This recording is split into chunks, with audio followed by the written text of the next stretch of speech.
کا هو الابتر، یقیناً آپ کا دشمن ہی ہے کہ جو دم کٹا ہو جائے گا۔ اس کا پس منظر یہ ہے کہ جب حضور کے ایک صاحبزادے بچپنی میں فوت ہو گئے تو کچھ جو کفار تھے مکے کے انہوں نے بڑی خوشیاں منائی کہ ایک ہی بیٹا تھا، باقی تو ان کی بیٹیاں ہیں۔ آپ کو معلوم ہے کہ 4 بیٹیاں تھیں حضور کی صلی اللہ علیہ وسلم، لیکن یہ کہ بیٹا جو تھا وہ ایک ہی تھا، وہ اللہ نے اٹھا لیا، تو بڑے خوشیاں منائی گئی کہ یہ تو اب دم کٹا جیسے ہوتا ہے جس کا کوئی پیچھے نام نہ رہ جائے۔ بیٹیوں سے تو نام چلتا نہیں، نام تو چلتا ہے بیٹوں سے، تو اب ان کا تو کوئی تذکرہ ہی نہیں رہے گا، کوئی بات نہیں، جب تک یہ ہیں آگے کوئی نام لینے والا نہیں۔ تو فرمایا کہ نہیں، ان کو تو کروڑوں بیٹے اللہ عطا کرے گا، کروڑوں اربوں بیٹے عطا کرے گا۔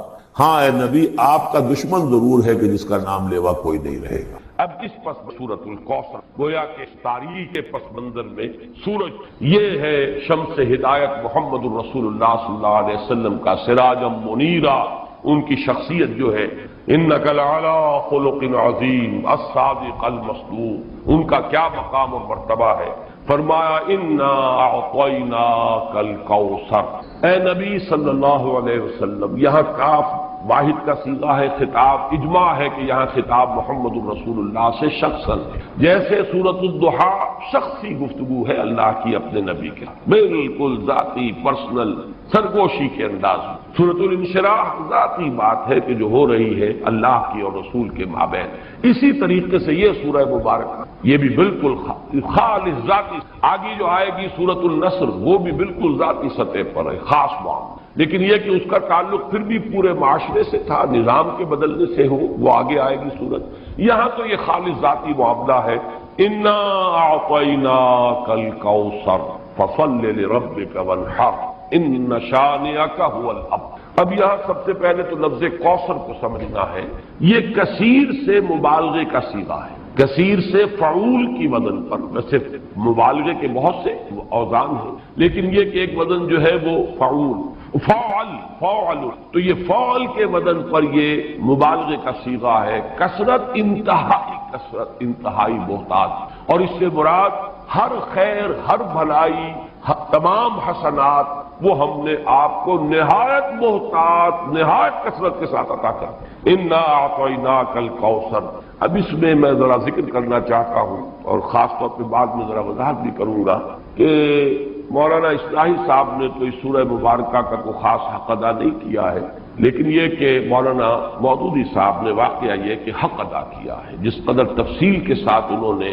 جو تفاسیر میں اور مختلف اقوال ہیں انہیں جمع کیا ہے باریک بینی کے ساتھ، اس میں بہت محنت یقیناً ان کی لگی ہوگی، جس کے لیے کہ ہمیں ان کا ممنون ہونا چاہیے۔ اور ظاہر بات ہے من لم یشکر الناس لا یشکر اللہ، جو اختلاف ان سے ہے وہ اپنی جگہ پر ہے، لیکن یہ جو ان کی خدمت ہے اس کی قدر کرنا، اور اس کا اگر کوئی فیض کسی کو پہنچے اس پر شکر کرنا، ان کے لیے دعائے خیر کرنا، یہ واجب ہے۔ انہوں نے جو گنتی کی ہے کہ حضور کو کیا کیا خیر اللہ نے عطا فرمائے، اب ایک تو یہ ہے کہ اس کو عام پر جو ہے وہ ملحوظ کیا جائے، اور ایک ہے خاص روایات کے حوالے سے اس کا کیا مفہوم سامنے آتا ہے، تو وہی لغوی بات، اور پھر یہ کہ جو معصور ہے اور منقول ہے مفہوم کوثر کا، یہ دونوں میں آپ کے سامنے رکھ رہا ہوں۔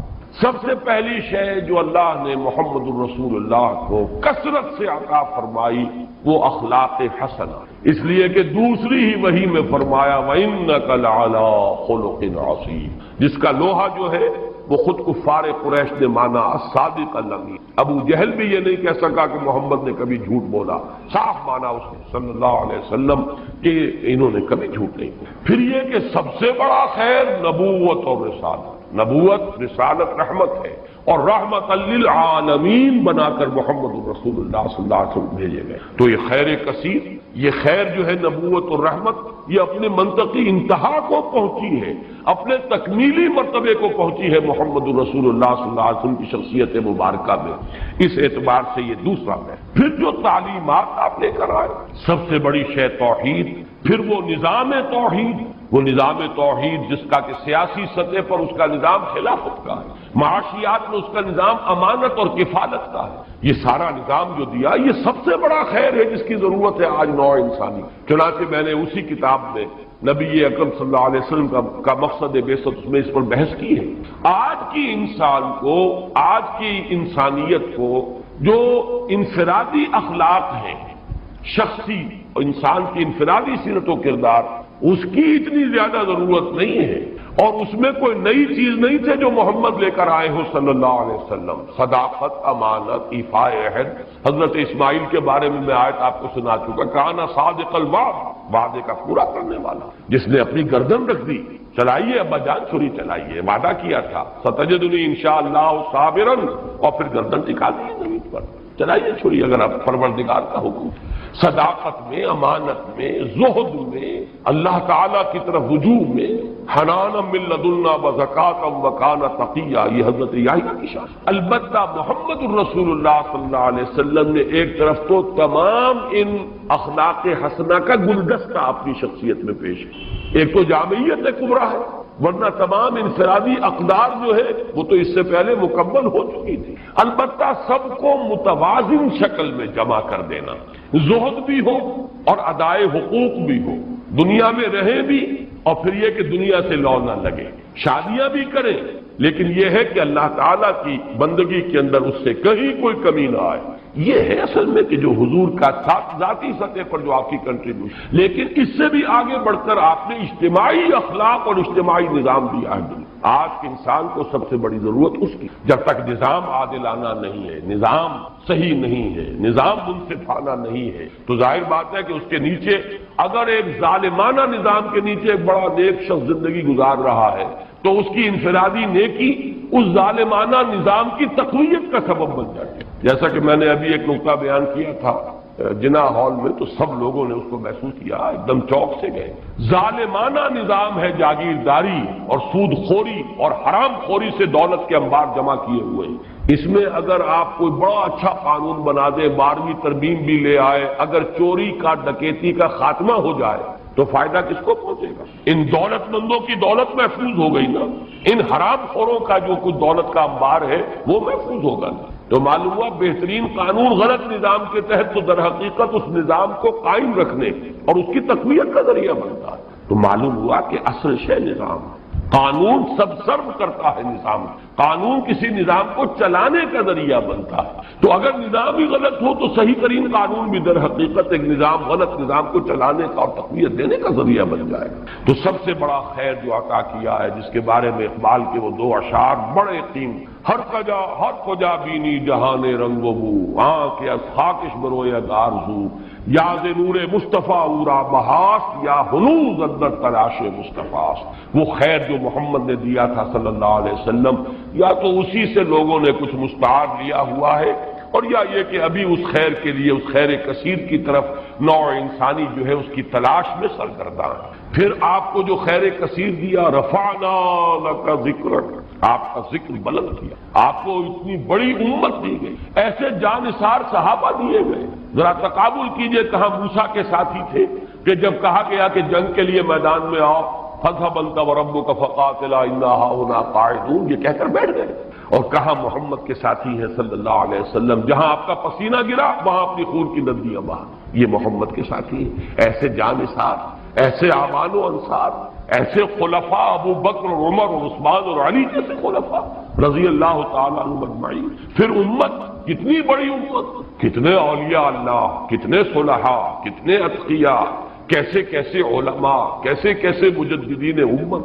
تو واقعہ یہ ہے کہ ہم نے آپ کو خیر کثیر عطا فرمایا۔ پھر اگرچہ اولاد نرینہ تو نہیں دی، یہ بھی اللہ کی اپنی ہی کوئی حکمت ہے، اس پر کبھی میں نے گفتگو کی بھی ہے لیکن اس وقت اس کا موقع نہیں ہے۔ لیکن یہ کہ آپ کی صاحبزادی حضرت فاطمہ سے جو اولاد آپ کو، حسنی اور حسینی سید کتنی تعداد میں آج دنیا میں موجود، ان میں کیسی کیسی شخصیتیں، حسنین، حضرت حسن، حضرت حسین رضی اللہ تعالی عنہما، پھر بڑے بڑے مجاہدین کبار ان میں اٹھے، حضرت حسن زکیہ اور حضرت زید سے لے کر خود سید احمد بریلوی رحمت اللہ علیہ، یہ کون تھے؟ انہی اسی خاندان سادات میں۔ تو معلوم یہ ہوا کہ جہاں تک آپ کی اولاد کا تعلق ہے، روحانی اولاد، اور پھر یہ کہ یہ اولاد جو آپ کی بیٹی سے اگرچہ حضرت فاطمہ سے چلی ہے، لیکن یہ کہ اس میں بھی کوئی کمی کا معاملہ نہیں۔ تو یہ تو 5 چیزیں وہ ہیں کہ جو اگر لفظ کوثر کو اس کے لغوی مفہوم پر رکھا جائے تو یہ 5 مفاہیم ہیں۔ اور اب آئیے اس کا ایک مفہوم وہ ہے کہ جو منقول ہے روایات سے، ایک حوض ہے یہ کوثر، جو میدان حشر، اور جس کے ساقی یہ کوثر ہے محمد الرسول اللہ صلی اللہ علیہ وسلم، امت وہاں پہنچے گی۔ العطش العطش جب سب پکار رہے ہوں گے تو صرف امت محمد صلی اللہ علیہ وسلم کو وہاں سے سیرابی عطا ہوگی اور حضور ہوں گے ساقی۔ دوسری روایات میں یہ آتا ہے کہ یہ جنت کی نہر ہے کوثر، اور معلوم یہ ہوتا ہے کہ اسی نہر کا پانی ہے کہ جو میدان حشر کے اندر اس حوض کے اندر جمع ہوگا۔ اس میں مولانا مودودی صاحب نے اپنی اس تفہیم میں بڑی تفصیل سے وہ روایات درج کی ہے، میں صرف چند ان میں سے آپ کو سنا رہا ہوں۔ مسلم شریف کی روایت ہے کوثر کے بارے میں، حضور نے فرمایا ہوا حوض ترد علیہ امتی یوم القیامہ، وہ ایک حوض ہے جس پر میری امت آ کر اترے گی۔ ورد یرد، وارد جو گھاٹ پر اترتا ہے پانی پینے کے لیے، اس کے لیے یہ لفظ آتا ہے، میری امت اس گھاٹ پر آ کر سیراب ہو۔ بخاری کی روایت ہے انا فرطکم علی الحوض، اے مسلمانوں میں تم سے پہلے پہنچا ہوا ہوں گا حوض پر، گویا کہ وہاں میں ساقی کا فریضہ سر انجام دوں، میں میزبان ہوں گا حوض کوثر پر، اور وہاں تمہارا انتظار کروں گا، تمہارا استقبال کروں گا۔ انا فرطکم، یہ وہی لفظ ہے کہ جو کم سن بچے فوت ہو جاتے ہیں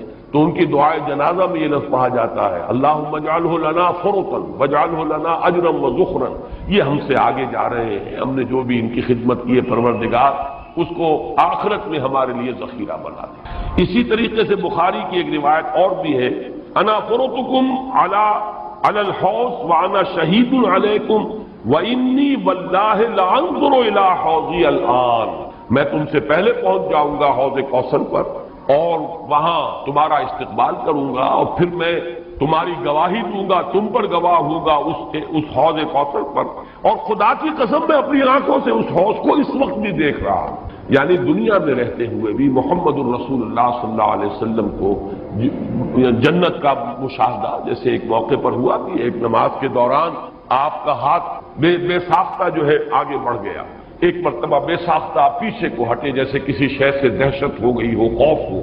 جب لوگ صحابہ نے پوچھا حضور کیا یہ اس نماز کا خاصہ ہے، یہ بھی اس کا کوئی جز؟ آپ نے فرمایا نہیں، میرے سامنے جنت لے آئی گئی تھی اور بے اختیار میرا ہاتھ بڑھ گیا کہ میں اس کا کوئی خوشہ توڑ لوں تاکہ تمہیں دوں وہ جنت کا میوہ، اور میرے سامنے دوزخ لے آئی گئی اور اس کا بھبکا جو تھا، اس کی حرارت، اس کی وجہ سے مجھے پیچھے ہٹنا پڑا۔ تو دنیا میں مشاہدہ کرایا جاتا تھا، اس لیے حضور نے فرمایا وَإِنِّي وَاللَّهِ لَأَنظُرُ إِلَىٰ حَوْضِي الْآنَ، میں اس وقت بھی اپنے اس حوض کو دیکھ رہا ہوں۔ البتہ ایک حدیث اور بھی ہے، یہ تو حدیثیں جو ہے بڑی میٹھی میٹھی ہیں، ہم امتی ہیں اللہ کے رسول کے اور ہم پہنچیں گے اور ہمیں حضور جو ہے اس حوض سے پلائیں گے، وہ آپ ہمارے ساقی ہوں گے، آپ میزبان ہوں گے، ہم مہمان ہوں گے۔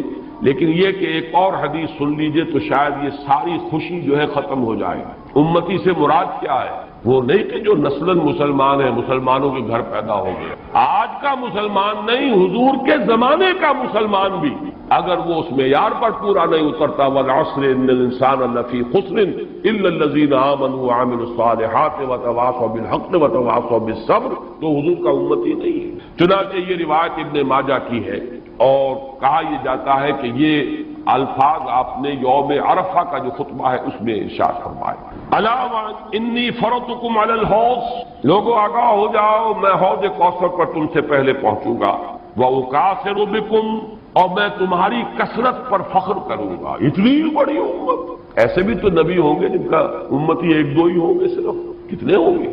حضرت نوح علیہ السلام کے کتنے امتی ہوں گے؟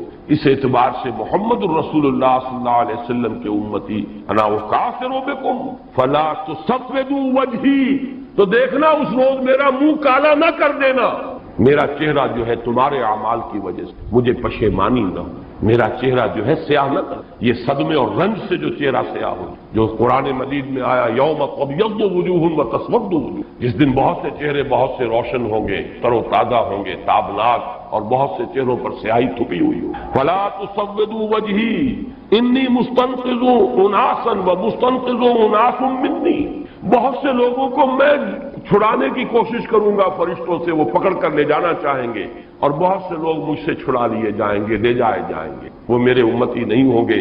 فاقول یا رب اصحابی، میں کہوں گا اے رب یہ تو میرے ساتھی تھے، یہ تو میرے اصحاب میں سے تھے، اور اللہ تعالیٰ فرمائے گا فیقول انک لا تدری ما احدثوا بعدک، اے نبی آپ کو پتہ نہیں آپ کے بعد انہوں نے کیا کیا ہے، کون کون سی شرارتوں میں حصہ لیا ہے، کیا چیزیں پیدا کی۔ حضور کے زمانے کے کتنے مسلمان ہوں گے جو بعد میں مسلمہ پر ایمان لے آئے، کافر ہو گئے۔ کتنے لوگ ہوں گے جب وہ داخل ہو رہے تھے، جو اگلی صورت ہم پڑھیں گے، اذا جاء نصر اللہ والفتح ورأيت الناس يدخلون في دین اللہ افواجا، ان میں سے کتنے یخرجون من اللہ من دین اللہ افواجا ہو گئے، فوج کے فوج، قبیلے کے قبیلے، پورے کے پورے، یا زکوٰۃ کے منکر ہو کر کافر ہو گئے، اور یا یہ کہ نبی جھوٹے نبیوں کو مان کر کافر ہو گئے۔ تو اے نبی یہ آپ کے امتی نہیں۔ پھر یہ کہ جنہوں نے بھی احدثوا بدعات ایجاد کی، وہ چیزیں جس کو فرمایا گیا ہے من احدث فی امرنا ھذا ما لیس منہ فہو رد، جو شخص ہمارے دین کے اندر کوئی چیز نئی بدعت، نئی شے ایجاد کرے گا جو اس میں سے نہیں ہے اصلاً، وہ مردود، اور وہ شے بھی مردود۔ تو اللہ تعالی ہمیں اس انجام بد سے بچائے کہ ہم تو وہاں پر پہنچے حوض کوثر پر کہ حضور صلی اللہ علیہ وسلم کے ہم مہمان اور آپ ہمارے میزبان، اور فرشتے ہمیں کھینچ کر لے جائیں، اور حضور بھی پکارتے رہ جائیں میری امت ہے، کہاں لے کر جا رہے ہو، اور آپ کو جواب ملے کہ نہیں اے نبی آپ کو معلوم نہیں، فیقول انک لا تدری ما احدث بعدک، اے نبی آپ کو پتہ نہیں ہے آپ کے پیچھے کیا کرتے ہیں۔ اس سے ان لوگوں کے خیال کی بھی نفی ہو جانی چاہیے جو سمجھتے ہیں کہ ہر شے جو ہے بعد میں جو ہوئی ہے وہ حضور کے علم میں ہے، ورنہ تو یہ الفاظ کہتے ہیں آپ کو پتہ نہیں انہوں نے آپ کے بعد کیا کیا ہے۔ جو بھی اللہ بتاتا ہے، جو چیز پہنچانا چاہتا ہے پہنچتی ہے۔ جیسے آپ کی حیات دنیاوی کے دوران بھی جو اللہ علم دیتا تھا آپ کو علم ہو جاتا تھا، جو اللہ تعالیٰ کی طرف سے نہیں دیا گیا تو اس معاملے میں آپ بشر ہیں، انسان ہیں، بات آپ کو معلوم نہیں۔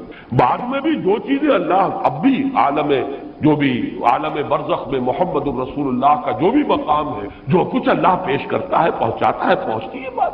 لیکن جو اللہ نہیں پہنچاتا، حضور کے پاس اپنا کوئی اختیار نہیں ہے کہ وہ ان تمام چیزوں کو جان لے، ورنہ یہ الفاظ جو ہے کہ آپ کو نہیں معلوم انک لا تدری ما احدثوا بعدک، این اپنے زمانے کے لوگوں کا بھی جو بعد میں حشر ہوا، وہ اس حدیث کی روح سے ثابت ہو رہا ہے کہ حضور کو بتایا جائے گا کہ آپ کو معلوم نہیں، آپ دھوکہ نہ کھائیں کہ یہ آپ کے زمانے میں ایمان لے آئے تھے لہذا آپ کے صحابی ہیں، بعد میں جو کچھ انہوں نے کیا ہے وہ آپ کو معلوم ہے۔ بہرحال یہ ہے حوض کوثر اور وہ نہر کوثر جو حضور کو عطا فرمائی گئی۔ ان میں بعض روایات میں آتا ہے خاص طور پر کہ اس کی لمبائی اتنی ہوگی جتنی ایلاک جو یہ بندرگاہ ہے جس سے کہ سن 67 کی جنگ شروع ہوئی تھی، بلاکیٹ کر دیا تھا صدر ناصر نے، تو سن 67 کی عرب اسرائیل جنگ شروع ہوئی۔ یہ خلیج ایلا کے بالکل ٹپ کے اوپر جا کر بحر احمر جو ہے ریڈ سی، اوپر جا کر تقسیم ہو جاتا ہے دو کھاڑیاں، ایک خلیج سویس ہے مغرب کی طرف جا رہی ہے، شمال مغرب کی طرف، ایک ہے یہ خلیج عقبہ، اور یہ ہے در حقیقت جو کہ شمال مشرق کی طرف جا رہی ہے۔ اس کے ٹپ پر یہ ایلا، اور یہی وہ جگہ ہے جہاں پر کہ وہ یہود کا وہ قبیلہ آباد تھا جنہوں نے کہ شریعت کا مذاق اڑایا تھا اور پھر انہیں بندر بنا دیا۔ یہاں سے لے کر عدن تک یعنی کل بحیرہ احمر جو ہے ریڈ سی، اس کی لمبائی اس حوض کی لمبائی، اور فرمایا آپ نے کہ ایلا سے لے کر جحفہ تک یہ جدے اور رابی کے درمیان ایک بندرگاہ ہے، اتنی اس کی چوڑائی ہوگی تقریباً نصف۔ اس سے بعض لوگوں نے خیال کیا ہے کہ شاید یہ بحر احمر جو ہے اسی کو اس حوض کی شکل دے دی جائے، اور اس لیے یہ چیز جڑتی ہے کہ بعض روایات سے معلوم ہوتا ہے میدان حشر در حقیقت یہی میدان عرفات، ہر سال اسی کا گویا کہ ریہرسل ہوتا ہے۔ جیسے کفن کی دو چادریں ہماری ہوں گی ویسے ہی دو چادریں لے کر آدمی میدان عرفات کے اندر حاضر، اور اس کو کھینچ دیا جائے گا، وَإِذَا الْأَرْضُ مُدَّتْ، اس کو کھینچا جائے گا، اسی سے جگہ سے وہ کھینچایا جائے گا اور وہ بن جائے گا میدان حشر۔ اور ظاہر بات ہے کہ پھر اسی حشر میں یہ حوض کوثر ہو سکتا ہے کہ بحر قلزم ہی کو اللہ تعالیٰ اس وقت وہ شکل دے دے، اس کا پانی انتہائی شیریں ہوگا، شہد سے زیادہ میٹھا، دودھ سے یا چاندی سے زیادہ سفید، اور اس کا جو پھر حوض کے جو تہ کے اندر کنکر پڑے ہوں گے وہ سچے موتی ہوں گے اور زمرد ہوں گے اور قیمتی پتھر ہوں گے۔ یہ اس حوض کی شان ہے۔ اللہ تعالی ہمیں اس حوض پر پہنچائے اور محمد الرسول اللہ صلی اللہ علیہ وسلم کے دستے مبارک سے ہماری وہ جو اس وقت کی تشنگی ہوگی اسے سیرابی عطا فرمائے۔ انا اعطیناک الکوثر، میں نے لفظ کوثر کے ضمن میں دونوں باتیں عرض کر دیں، اس کو لغوی اصل پر رکھیے تو وہ سب کوثر ہے، ساری خیرات و حسنات جو اللہ نے عطا فرمائی، اور ان روایات کی روح سے پھر یہ کوثر. مولانا فراہی رحمۃ اللہ علیہ نے یہ کہا ہے کہ یہ اصل میں خود بیت اللہ جو ہے یہی کوثر ہے. اس کے گرد جو ہے پیاسے جمع ہوتے ہیں، حاجی طواف کرتے ہیں. بہرحال یہ بھی ایک وجدانی قسم کی تعبیر ہے اور اس کے اندر بھی کوئی غلط بات نہیں ہو سکتی، اس لیے کہ جب میدان حشر عرفات ہی کو کھینچ کر بنایا جائے گا تو یہ جو کالے پتھروں کا گھر جو ہے اس کی بھی اصل شان اس وقت ظاہر ہوگی. یہ بھی تو زمین پر بیت المعمور کی اصل میں علامت ہے، جو ساتویں آسمان پر والبیت المعمور، وہ بیت المعمور کی کا یہ سمبل ہے اس زمین کے اوپر جو مادی شکل میں ہمارے سامنے موجود ہے. تو اس تعبیر میں بھی کوئی بات حرج والی نہیں. انا اعطیناک الکوثر فصل لربک وانحر. بس اے نبی صلی اللہ علیہ وسلم آپ اپنے رب کے لیے نماز پڑھیں. اب ذرا دیکھیے کہ سورہ علق میں بھی آخر میں جو الفاظ آئے تھے کہ آپ پرواہ نہ کریں اس مخالف کی، اس ابو جہل کی پرواہ نہ کریں، اپنے رب کے لیے سجدہ کیجئے اور قریب ہو جائیے، ان سے بالکل مستغنی ہو جائیے، یہ آپ کا کچھ نہیں بگاڑ سکتے. ان کی مخالفت وقتی طور پر تو آزمائشیں پیدا کرے گی، خود آپ کے لیے بھی اور آپ کے ساتھیوں کے لیے، لیکن اس کا کوئی مستقل اثر نہیں ہوگا. آپ کے قدم آگے بڑھتے چلے جائیں گے، کامیابی آپ کے قدم چومے گی. آپ کا یہ دین جو ہے جو اللہ نے آپ کو دے کر بھیجا ہے یہ دین غالب ہوگا، اس کو غلبہ حاصل ہوگا. آپ کی امت کے لیے دنیا میں خیرات و برکات کے جو ہے خزانے کھول دیے جائیں گے. بس اپنے رب کے لیے نماز پڑھ. اب یہ یہاں پر مراد نماز سے وہ نماز ہے جو حضور کو عطا ہوئی اور جو حضور کی وساطت سے ہمیں عطا. یہ وہ نماز ہے جس کا نظام ہے یہ 5 وقتہ نماز. یہ تو فرض ہے اور 3 اوقات اور ہیں جن میں نوافل ہیں. پھر ہر فرض نماز کے ساتھ بھی فرضوں کے ساتھ اس کے رواتب جن کو کہا جاتا ہے. یہ نظام ہر نماز کی رکعت کی ایک ترتیب ہے، اس کے ارکان ہیں، یہ تمام اس کے اوقات ہیں، ان کی پابندی، اس کے قوانین، قواعد و ضوابط کا پورا لحاظ رکھتے ہوئے یہ ہے فصل لربک، اپنے رب کے لیے نماز پڑھیے، وانحر، اور اونٹ جو ہے نہر کیجیے، اللہ کی راہ میں قربانی کرتے رہے. اس دونوں الفاظ کو جوڑ کر ایک نتیجہ نکالا ہے بعض حضرات نے کہ اس سے مراد خاص طور پر بقرعید کی نماز اور اس کے بعد جو نہر کیا جاتا ہے، آ کر قربانی دی جاتی ہے، تو یہ اس سے مراد ہے. لیکن یہ بھی میں سمجھتا ہوں کہ صرف ایک ذوقی سی بات ہے، ورنہ جو پس منظر ہے بالکل ابتدائی زمانے کی یہ صورتیں ہیں. اس وقت نہ بقرعید تھی، البتہ یہ چیزیں موجود تھیں، نماز آپ کو دے دی گئی اسی وقت. اور ظاہر بات ہے کہ جب تک آپ مکے میں رہے یقیناً آپ ہر سال حج کرتے رہے. کیسے ممکن ہے کہ آپ حج نہ کریں؟ جب اسی کعبے کا طواف کر رہے تھے جس میں 360 بت تھے، وہیں کھڑے ہو کر نماز پڑھتے تھے اور سجدہ کرتے تھے جہاں دائیں بائیں بت رکھے تھے. تو حج کے معاملے میں تو ایسی کوئی شے تھی بھی نہیں. مینا میں جانا ہے، عرفات میں جانا ہے، مزدلفہ میں، یا جو بھی ان کا باقی رہ گیا تھا، تو ہر سال آپ حج بھی کرتے ہوں گے اور یقیناً بہت سے اونٹ آپ قربان بھی کرتے ہوں گے. آپ نے حجۃ الوداع میں 100 اونٹ نہر کیے ہیں، جن میں سے 63 اپنے دست مبارک سے نہر فرمایا اور بقیہ 37 حضرت علی نے آپ کی طرف. 100 اونٹ، تو اس سے اندازہ کیجئے کہ جو ابتدائی دور ہے یہ صورتیں جب نازل ہو رہی اس وقت تو حضور کی جو ہے مالی حالت بھی بہت اچھی تھی. حضرت خدیجہ متمول ترین خاتون عرب کی وہ آپ کے حوالہ عقل میں تھی. اس اعتبار سے یقیناً اس وقت بھی آپ نہر کرتے ہوں گے. اور نہر جیسا کہ میں بیان کر چکا ہوں اس دور میں غریبوں کو کھانا کھلانا، گوشت کا بانٹ دینا، وہ یہ در حقیقت ان کے ہاں سخاوت کا سب سے بڑا مظہر. فصل لربک وانحر، تو اے نبی آپ کو شکرانے میں وہ سارا خیر کثیر جو آپ کو عطا ہوا ہے. اسی لیے دیکھیے وہ نماز تہجد جب آپ پڑھتے تھے اور اتنی طویل رکعتیں پڑھتے تھے کہ آپ کے پاؤں متورم ہو جاتے تھے، تو لوگوں نے کہا حضور آپ اپنے اوپر اتنا تشدد کیوں کر رہے ہیں؟ آپ پہ تو اول تو کوئی گناہ ہے نہیں، کوئی آپ کے مقام کے اعتبار سے اگر کسی شے کو کہا جائے کہ کوئی فروگزاشت ہے تو اللہ تعالیٰ اس کی بھی معافی کا اعلان کر چکا، تو پھر آپ کیوں مشقت جھیلتے؟ تو جواب آپ کا کیا تھا؟ افلا اکون عبدا شکورا، تو کیا میں اپنے رب کا ایک شکر گزار بندہ نہ بنوں؟ میری یہ نماز شکرانے کی نماز، میں اپنے رب کا شکر ادا کر رہا ہوں. اس نے جو مجھے خیر کثیر عطا فرمایا، اب جس درجے کا وہ خیر کثیر ہے اسی درجے کا شکر مجھے اپنی امکانی حد تک ادا کرنا. تو فصل لربک وانحر یہاں شکرانے کے طور پر ہے انا اعطیناک الکوثر فصل لربک وانحر ان شانئک هو الابتر، یقیناً جو آپ کا دشمن ہے وہی ابتر ہے۔ اس ابتر کے لفظ کی مجھے وضاحت کرنی ہوگی۔ شنا، شنون اور حمزہ آتا دشمنی کے لیے۔ ولا یجرمنکم شنآن قوم علی الا تعدلوا اعدلوا هو اقرب للتقوی، کسی دشمنی کسی قوم کی تمہیں آمادہ نہ کر دے کہ تم عدل سے راستہ جو ہے اپنا بدل لو اور دستکش ہو جاؤ، عدل پر رہو، چاہے تمہارا دشمن ہے اس کے ساتھ بھی انصاف کرو۔ تو یہ شان یہ ہے، اس کے معنی دشمن۔ ان شانیہ کا ہو الابتر، یقیناً آپ کا دشمن ہی ابتر ہے۔ ابتر کے معنی کیا ہے؟ با تا را کا مادہ آتا ہے بطر، کسی شے سے کٹ جانا۔ خاص طور پر ایک درخت ہے، اس کی شاخ کٹ گئی، علیحدہ ہو گئی، شاخ بریدہ، ظاہر بات ہے اب اس کے لیے زندگی نہیں ہے۔ جب تک درخت سے جڑی ہوئی تھی اس کے لیے تر و تازگی تھی، وہ بڑھے گی، اس پر پھل بھی آتا اگر وہ آم کا درخت تھا۔ اب جب کٹ گئی تو اب وہ سوکھے گی، ختم ہو جائے گی، اس کے لیے کوئی تر و تازگی نہیں ہے، اس کا کوئی شاندار مستقبل نہیں۔ تو یہ کسی شے سے کٹ جانا، اسی معنی میں قوم سے کٹ جانا، علیحدہ ہو جانا، تنہا رہ جانا۔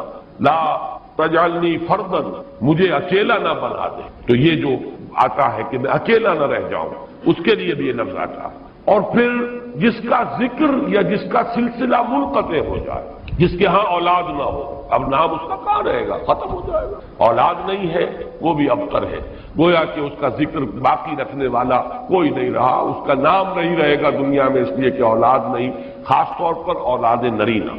اسی طریقے سے جس جانور کی، جس چوپائے کی دم کٹی ہوئی ہے اسے ابتر کہتے ہیں، دم کٹا، اس لیے کہ یہاں بھی کوئی شے کٹی ہوئی ہے اس کے جسم سے۔ تو یہ مختلف الفاظ ہیں، یہ معنی ہے اس لفظ کے ابتر۔ اب اس کو نوٹ کیجئے، حضور کو ابتر کہا قریش، کن کن معنی میں کہا اس کی تفصیل میں ابھی آپ سے سنا رہا ہوں، اور اس کا جواب دیا جا رہا ہے کہ یہ آپ کو ابتر کہہ رہے ہیں، اے نبی، در حقیقت یہ ابتر ہوگی، بلکہ یہ ابتر ہے۔ ان شانئک هو الابتر، حضور کو ابتر کس کس معنی میں کہا ہے؟ بالکل اوائل میں جبکہ حضور صلی اللہ علیہ وسلم نے اپنا پیغام شروع کیا ہے تو لوگوں نے کہا بطرا محمد منا، یہ ابن جریر کی روایت ہے، محمد ہم سے کٹ گئے، ہمارا اپنا ایک طریقہ تھا، ہماری تہذیب، ہمارا تمدن، ہماری روایات، ہمارا مذہب، ہمارے عقائد، اب محمد ہم سے کٹ گئے۔ تو اس کا مطلب یہ ہے کہ یہ شاخ سوکھ جائے۔ یہ اگر جمعیت کے ساتھ رہتے، پوری اپنی قوم کے ساتھ رہتے تو ان کے لیے بھی شاندار مستقبل تھا، اب ان کا مستقبل بہت تاریک ہے۔ یہ بالکل ایسی بات ہے جیسے واصل بن عطا، یہ شاگردوں میں سے تھا حضرت حسن بصری رحمۃ اللہ علیہ کے، وہ تابعین میں سے ان کا شاگرد اور بڑا ذہین شاگرد، لیکن اس نے مسئلہ تقدیر پر، جبر و قدر پر بحثیں شروع کی، تو جب اس طرح کی باتیں اس نے کہی کہ جو اہل سنت کے شایان شان نہیں، تو پھر حضرت حسن بصری نے اسے اپنے درس سے نکال دیا اور کہا کہ اعتزل عنا، یہ ہم سے علیحدہ ہو گیا، اب اس کا راستہ علیحدہ ہے، اس کا ہم سے کوئی تعلق۔ اسی اعتزل عنا سے اعتزال کا مذہب بنا ہے، اور معتزلہ کہلاتے علیحدہ ہو جانے والے لوگ۔ تو اسی طریقے سے قوم کا پہلا ریئیکشن یہ تھا حضور صلی اللہ علیہ وسلم کے بارے میں کہ بطرا محمد منا، محمد ہم سے کٹ گیا صلی اللہ علیہ وسلم۔ اسی طریقے سے ایک مرتبہ قریش کی بڑی کوئی چوپال کے اندر ان کی بڑی مجلس تھی، اور کعب بن اشرف جو ہے وہ آیا ہوا تھا یہودی مدینہ منورہ سے، اس وقت تک تو یثرب تھا، ابھی کہاں مدینہ منورہ، اس وقت تک تو یثرب ایک بستی تھی، اس کا نام یثرب، وہ تو حضور ہجرت فرما کر گئے تو پھر وہ مدینۃ النبی اور المدینۃ المنورہ بنا ہے۔ تو وہاں لوگوں نے کہا، حضور کا ذکر کیا، اس نے پوچھا ہوگا کہ سنا ہے آپ کے ہاں کوئی ہے جس نے نبوت کا دعویٰ کیا ہے، تو الفاظ نقل کیے ہیں بزار نے حضرت ابن عباس رضی اللہ تعالی عنہما سے، الا تری الی ھذا الصبی المنبتت، دیکھتے نہیں ذرا تم، الا تری، یہ وہی ارایت الذی، یہ ان کے ہاں تعجب کی بات ہوتی تھی، ذرا دیکھو تو، تعجب بھی تحقیر بھی، یہ ہمارا ایک بچہ ہے۔ اب دیکھیے بچہ کہہ رہے ہیں، حضور اس وقت 42-43 سال کے ہوں گے، لیکن یہ انداز حقارت ہے، یہ تحقیر۔ پھر یہ کہ یہ لوگ ہوں گے 60 65 70 کے یہ بڑے چودھری بیٹھے ہوئے، تو ان کے لیے تو وہ نوجوانی کی جو عمر ہے وہ 42 43 سال، وہ بھی گویا کہ بچہ ہونے کی بات ہے۔ الا تری الی ھذا الصبی المنبتر من قومہ، جو کٹ گیا اپنی قوم سے، یزعم انہ خیر منا، اور سمجھتا یہ کہ یہ ہم سے بہتر ہے، اس کا دین ہمارے دین سے بہتر، اس کا عقیدہ توحید ہمارے عقیدہ شرک سے بہتر۔ وَنَحْنُ أَهْلُ الْحَجِيجِ وَأَهْلُ الصَّدَانَةِ وَأَهْلُ السِّقَايَةِ، حالانکہ ہم حاجیوں کا بندوبست کرنے والی قوم ہے، ان کی میزبانی کرتے ہیں، انہیں پانی پلاتے ہیں۔ یہ جب الفاظ میں پڑھ رہا تھا آج تو مجھے وہ آیت یاد آئی سورہ توبہ کی، اجعلتم سقایۃ الحاج وعمارۃ المسجد الحرام کمن آمن باللہ والیوم الآخر وجاہد فی سبیل اللہ، اللہ پر ایمان لانا، یوم آخر پر ایمان لانا اور جہاد کرنا، یہ ہے اصل اعمال۔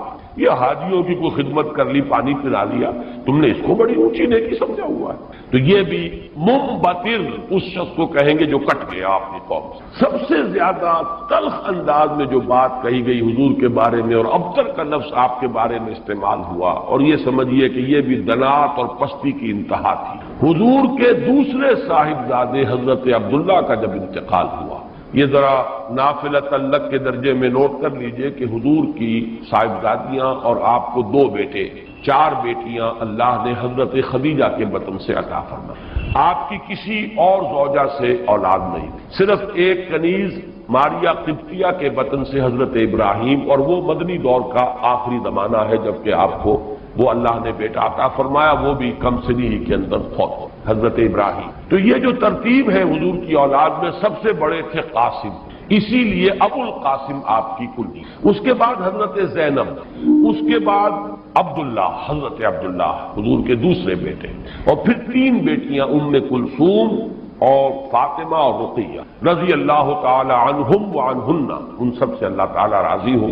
یہ آپ کی اولاد ہے۔ پہلے قاسم فوت ہو گئے تو چلیے ایک بیٹا عبداللہ ابھی آپ کے پاس، جس رات ان کا بھی انتقال ہو گیا اس کے بعد چرچا ہوا محمد ابتر ہو گئے۔ چنانچہ سب سے زیادہ کمینگی کا مظاہرہ جو ہے ابو لہب نے کیا، پڑوسی تھا حضور کا۔ اب بھی آپ جاتے ہیں تو حضور کا گھر اور پھر اس کے ساتھ ہی وہ ابو لہب کا گھر جو ہے، اس کے اب تو نشان باقی رہ گئے، صرف باقی اب سب ختم ہوا، بڑے بڑے محل بن گئے ہیں ان کے آس پاس، بڑی عمارتیں بن گئی ہیں۔ ابو لہب دوڑا گیا ہے اسی شب، ادھر انتقال ہوا ہے عبداللہ کا، اور وہ دوڑا ہوا گیا، اس نے جا کے خوشخبری دی، بطرا محمد اللیلہ، آج کی رات محمد کی جڑ کٹ گئی، محمد ابتر ہو گیا صلی اللہ علیہ وسلم، گویا کہ خوشخبری دے رہا۔ یہ دنات اور پستی کی انتہا ہے۔ اس کو نوٹ کر لیجئے کہ اب آگے چل کر سورۃ اللہب اب دور نہیں رہی ہے، شاید اگلے ہی درس میں ہم 3 صورتیں پڑھیں گے، سورہ کافرون، سورہ لہب اور سورۃ النصر۔ آج جیسے 2 پڑھ رہے ہیں، پچھلے درس میں بھی 2 صورتیں پڑھی تھی، اگلے درس میں 3 صورتیں پڑھیں گے انشاءاللہ العزیز۔ بدترین انسان، ارذل الخلائق جو تھا حضور کے دشمنوں میں، وہ ابو لہب، قریب ترین عزیز، حضور کا سگا چچا، لیکن یہ کہ بدترین دشمن، اور دشمن بھی دشمن میں فرق ہے۔ خدا پنج انگوش یکساں نہ کر، نہ ہر زن زنستو نہ ہر مرد مرد، خدا پنج انگوش یکساں نہ کر۔ آپ کے موافقین اور مومنین بھی برابر نہیں تھے، کہاں حضرت ابو بکر رضی اللہ تعالی عنہ، کہاں اس دور کے کوئی عام صحابی، پھر آپ کے دشمن بھی برابر نہیں تھے۔ تو بدترین دشمن یہ ابو لہب ہے، اور اندازہ کیجئے اس کی دنات کا کہ بطرا محمد اللیلہ، آج کی رات محمد کی جڑ کٹ گئی، ابتر ہو گئے محمد، معاذ اللہ۔ یہی لفظ کہے تھے پھر عاص ابن وائل سہمی، جو آپ کے دشمنوں میں سے، مخالفین میں سے بہت بڑا چودھری تھا، ان محمد ابتر، اب تو محمد ابتر ہو گئے، ان کی جڑ کٹ گئی۔ لا ابن لہ یقوم مقامہ بعدہ، اب ان کا کوئی بیٹا رہا ہی نہیں کہ جو ان کی جگہ، ان کے مقام پر، ان کی جگہ پر کھڑا ہو، جانشین بنے، ان کے مشن کو آگے لے کر چلے۔ فَإِذَا مَاتَ انقطع ذِكْرَهُ، جب محمد اب فوت ہو جائیں گے تو ان کا ذکر بھی منقطع ہو جائے۔ یہ وہ ابتر کا مفہوم جس کا کہ تقابل ہم کریں گے، اِنَّا وَرَفَعْنَا لَكَ ذِكْرَكَ، وہ کہہ رہے تھے کہ ذکر منقطع ہو جائے گا، اور سورۃ الانشراح میں اللہ کی طرف سے نوید آئی، وَرَفَعْنَا لَكَ ذِكْرَكَ، ہم نے تو آپ کا ذکر بہت بلند کر دیا۔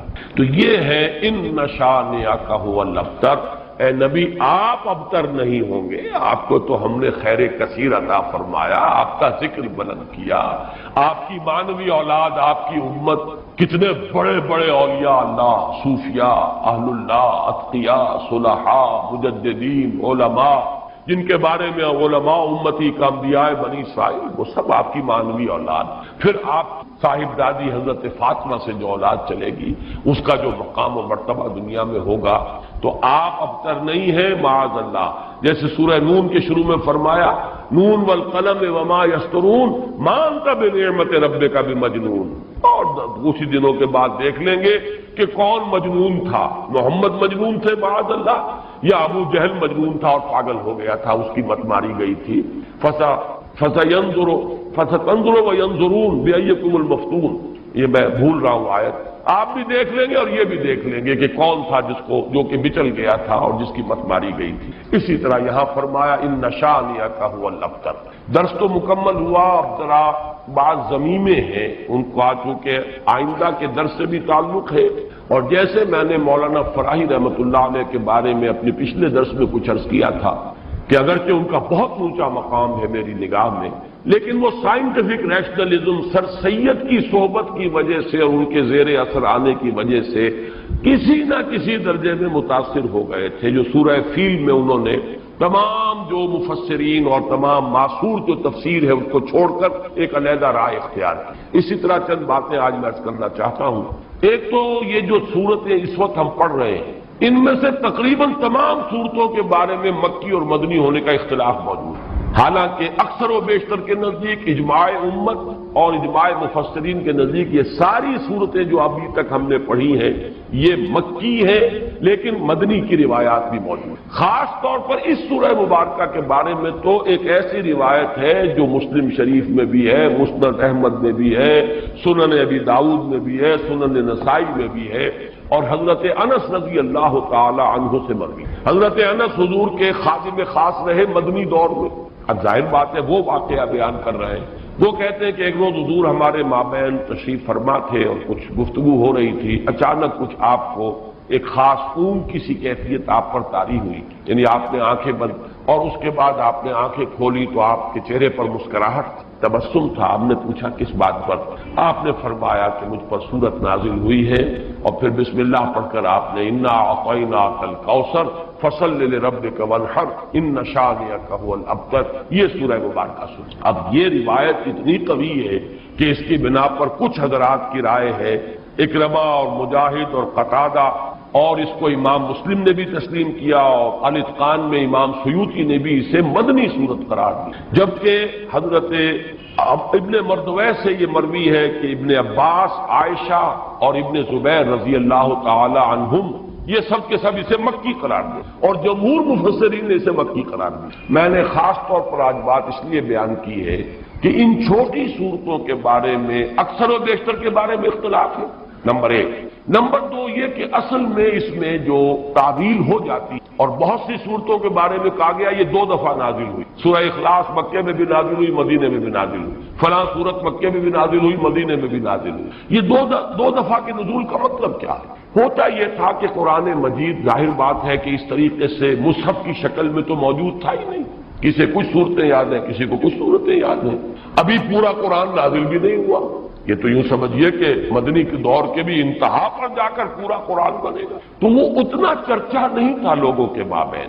اور وہ صورتیں کہ جو مکی دور میں نازل ہوئی تھی، جب وہ حالات و واقعات ایسے ہوتے تھے مدنی دور میں بھی کہ جن پر ان صورتوں کے مضامین کا انطباق ہوتا تھا، تو حضور اس وقت جب پڑھتے تھے تو لوگ یہ سمجھتے تھے یہ ابھی نازل ہوئی، حالانکہ وہ اصل میں مکے کے دور میں نازل ہو چکی. لیکن یہ کہ جیسے کہ انطباق ایسا ہو جاتا ہے، وہ واقعہ بہت ہی مشہور ہے کہ سورہ آل عمران میں وہ آیت موجود ہے وما محمد الا رسول قد خلت من قبلہ الرسل افئن مات او قتل انقلبتم علی اعقابکم. لیکن جب حضور کا انتقال ہوا ہے اور حضرت عمر پر ایک جذباتی کیفیت طاری ہوئی اور تلوار کھینچ کر آپ بیٹھ گئے کہ جو کہے گا کہ محمد کا انتقال ہو گیا اس کی گردن اڑا دوں گا. پھر حضرت ابو بکر آئے، سیدھے گئے حجرہ عائشہ میں. حضرت عائشہ ان کی اپنی صاحبزادی ہے، وہاں تو کوئی حجاب نہیں، پردہ نہیں. حضور کا جسد مبارک وہاں تھا. اور چادر پڑی ہوئی تھی اوپر، چادر ہٹائی ماتھ پیشانی پر، پیشانی مبارک پر بوسہ دیا۔ آپ نے وہاں الفاظ بھی کہے کہ اللہ آپ پر دو موتیں جمع نہیں کہے گا، بس یہ موت تھی جو آ گئی، اب تو حیات ہی حیات اور حیات طیبہ ہے۔ باہر آ کر اب آپ نے خطبہ دیا، من کان یعبد محمدا فإن محمدا قد مات ومن کان یعبد اللہ فإن اللہ حی لا یموت۔ جو کوئی محمد کو پوجتا تھا وہ سن لے کہ محمد کا انتقال ہو گیا، اور جو کوئی پجاری تھا اللہ کا، پوجنے والا اللہ کو، وہ جان لے کہ اللہ تو زندہ ہے جس پر کبھی موت طاری نہیں۔ پھر آیت پڑھی وما محمد الا رسول قد خلت من قبلہ الرسل۔ حضرت عمر فرماتے مجھے ایسے محسوس ہوا جیسے یہ آیت اسی وقت نازل۔ یہ جو کیفیت ہوتی ہے کہ آیات کا جب مضامین کے اعتبار سے انطباق ہوتا تھا مدنی دور کے مختلف واقعات پر، تو صحابہ یہ سمجھ لیتے تھے بات کہ شاید یہ صورت ابھی نازل ہوئی ہے، حالانکہ وہ صورت مکی دور کی نازل شدہ صورتوں میں سے۔ یہ میں نے خاص طور پر آج یہ ضمیمہ اپنے درس کا اس لیے بیان کر دیا ہے کہ اگلے درس میں ایک بڑی اہم بحث آئے گی سورۃ النصر کے زمانہ نزول کے بارے میں۔ میری رائے چونکہ اس کے بارے میں نے کافی غور و خوض کیا ہے، اور جس رائے پر میرا دل ٹھکا ہے وہ عام جو تفاسیر میں رائے ہے اس سے مختلف ہے، اس لیے میں نے یہ پورا مضمون آج تمہیداً بیان کر دیا کہ خود اس سورہ مبارکہ کے بارے میں مسند احمد ابن حنبل، صحیح مسلم اور سنن ابی داؤد اور سنن نسائی کی روایت کے برعکس جمہور مفسرین نے، ان کے نزدیک اس روایت کی روح سے یہ مدنی ہے، لیکن جمہور مفسرین نے اس کو مکی قرار دیا۔ تو گویا کہ اس میں رائے قائم کرنے کا موقع ہے، امکان ہے، اور انسان جو ہے مضمون کی دلالت کے اعتبار سے مضمون کیا ہے صورت کا کوئی نہ کوئی رائے قائم کر سکتا۔ اب دوسری بات میں عرض کر رہا ہوں، آج میں نے تذکرہ کیا تھا اور وہ میں نے جیسے کہ پچھلی مرتبہ عرض کیا تھا، اب یہ مصحف کا درس، قرآن مجید کا درس مسلسل اب ختم ہوا چاہتا ہے۔ میں سمجھتا ہوں کہ 2 نہیں تو میکسیمم 3 نشستوں میں ہم پہنچ جائیں گے اختتام تک۔ تو چند باتیں میں اپنے اس درس میں ریکارڈ کرا رہا ہوں تاکہ کچھ پتہ نہیں دوبارہ پھر یہ کہیں درس جو ہے شروع ہو تو زندگی میں کتنی مہلت ملے، کہاں تک میں پہنچ پاؤں۔ تو چند باتیں جو ہیں وہ افادہ عام کے لیے میں چاہتا ہوں کہ ابھی وہ نوٹ ہو جائے، رجسٹرڈ ہو جائے اور وہ ریکارڈ ہو۔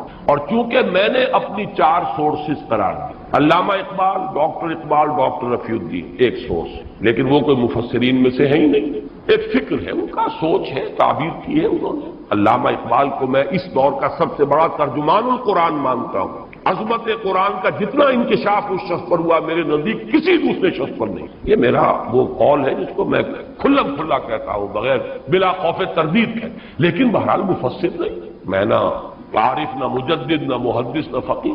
اور دوسرا جو ہے وہ شیخین، شیخ الہند، شیخ الاسلام۔ شیخ الہند مولانا محمود حسن کا ترجمہ، اور شیخ الاسلام